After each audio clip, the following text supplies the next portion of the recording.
सभी को राम राम। आप सबका मेरे YouTube चैनल पर स्वागत है। और आज मैं जिस विषय पर बोलने जा रहा हूँ वो ना तो राजनीतिक है और ना ही किसी विशेष वैचारिक या इंग्लिश में बोलते हैं आइडियोलॉजी का है।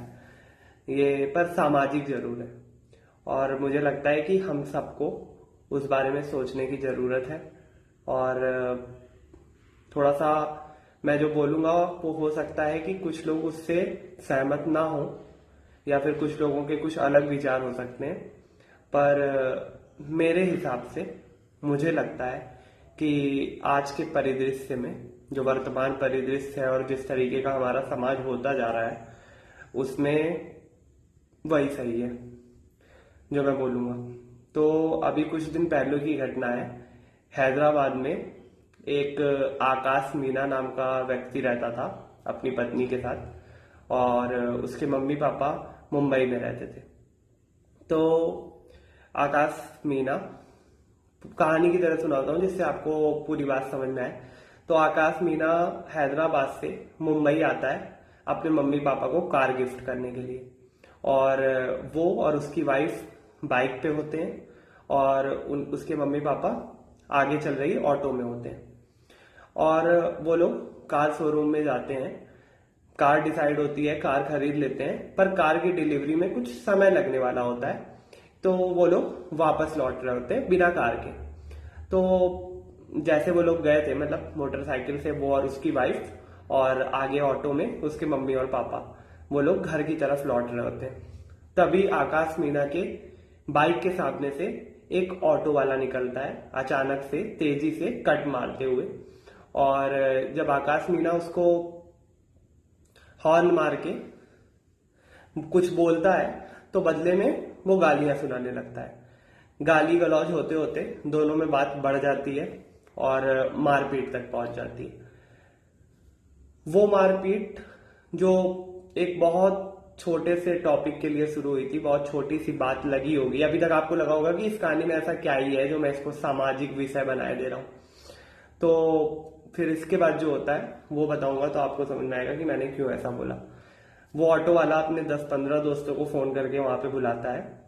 दोस्त क्या, ऑटो चालक ही थे वो 10-15 भी। और वो आकर आकाश को मारना शुरू करते हैं। उसके मम्मी पापा, उसकी वाइफ जो कि प्रेग्नेंट थी, वो उसको बचाने जाती है। और इस पूरी घटना में आकाश मीना की मौत हो चुकी है, उसकी वाइफ का मिसकैरेज हो चुका है और उसके मम्मी पापा भी बुरी तरीके से घायल हो गए।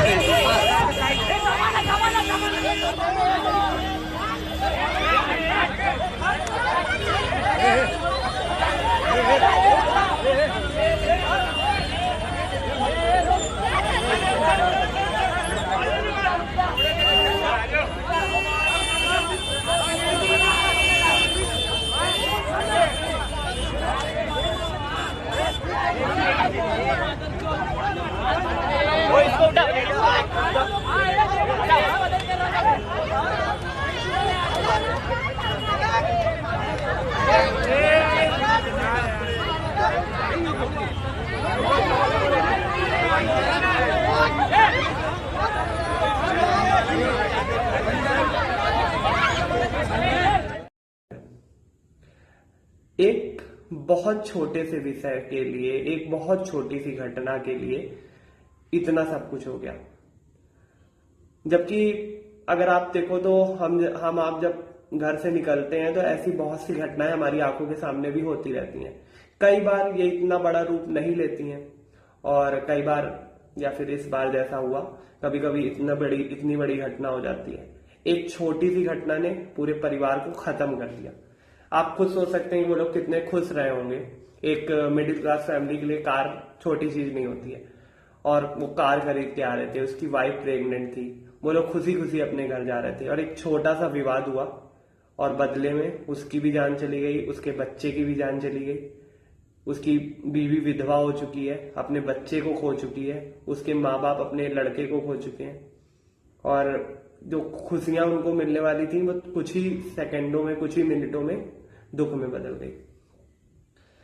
मैं जो कहना चाहता हूँ वो ये है कि कई बार आपको ऐसा लगता है कि आप अगर अपनी बहन बेटियों के साथ, माँ के साथ कहीं जा रहे हैं, अपनी बीवी के साथ कहीं जा रहे हैं और चार लफंगे उनको देखकर कुछ बोल देते हैं, उनको देखकर कुछ कमेंट कर देते हैं और आप बदले में उनको कुछ नहीं बोलेंगे, तो इससे आप डरपोक साबित हो जाएंगे।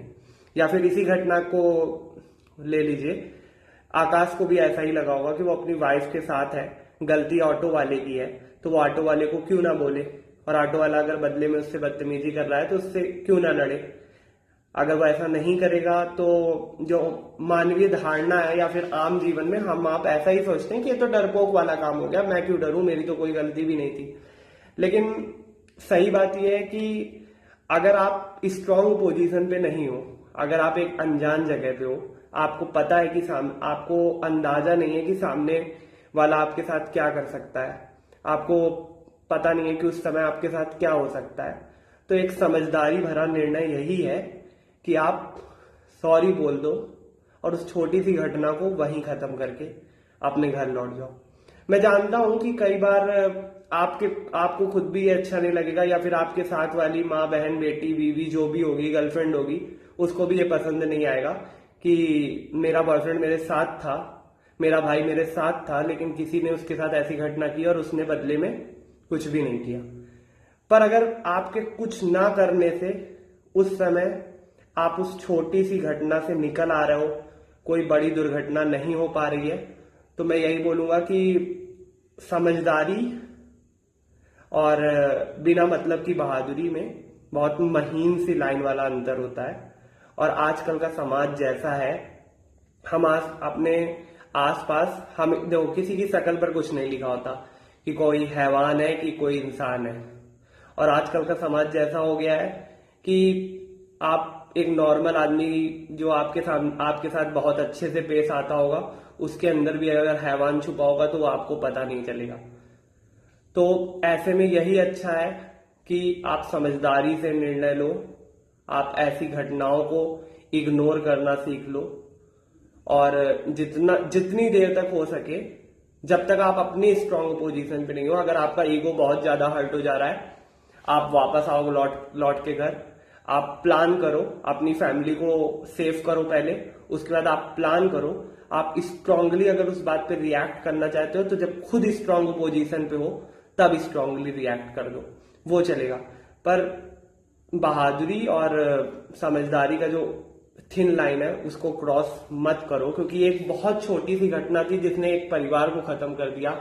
और कहने को बहुत से ऐसे केसेस भी देखने को मिलते हैं जहां पे लड़का लड़की साथ में जाते हैं और लड़की को देख के किसी ने कमेंट किया और लड़का उससे भिड़ गया, बदले में पता चलता है कि लड़की के साथ भी गलत काम हुआ और लड़का भी मर गया या लड़के के साथ भी कुछ गलत हो गया।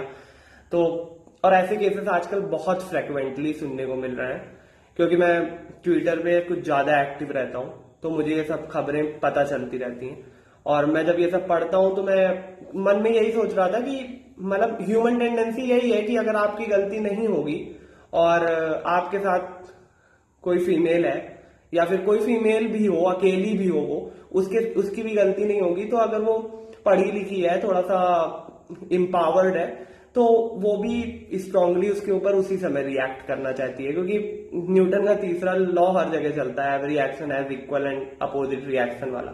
तो वो बात सही है अपनी जगह, वो बात कहीं से भी आकाश मीरा गलत नहीं था। उसने जो किया उस समय पे अगर आप होते, मैं होते, तो भी वही करते, लेकिन बदले में उसको जो झेलना पड़ा, बस बात वो है।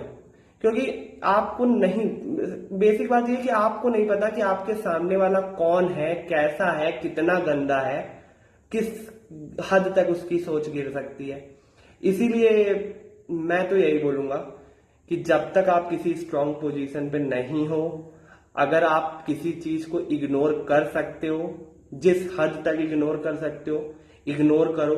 अगर कोई ऐसी घटना है जो इग्नोर नहीं करनी चाहिए, जिसके बारे में आपको फर्स्ट पॉइंट पे ही रिएक्ट करना चाहिए, तो अगर खुद रिएक्ट नहीं कर सकते हो, आपको पता है कि आप खुद रिएक्ट करोगे तो आप ज्यादा प्रॉब्लम में आ जाओगे, आप पुलिस के पास जाओ, पुलिस नहीं कोई एक्शन करती है, आप सोशल मीडिया का सहारा लो, आप अपने दोस्तों का सहारा लो, बाकी लोगों का सहारा लो, पर अकेले ऐसी चीजों पे मत रिएक्ट करो। यही मैं सबसे बोलना चाहता हूं।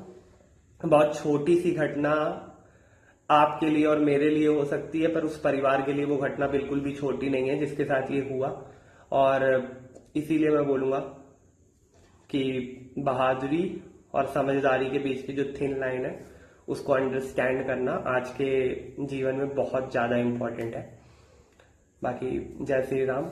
उम्मीद करता हूँ कि मेरी बात आप सबको पसंद आई होगी।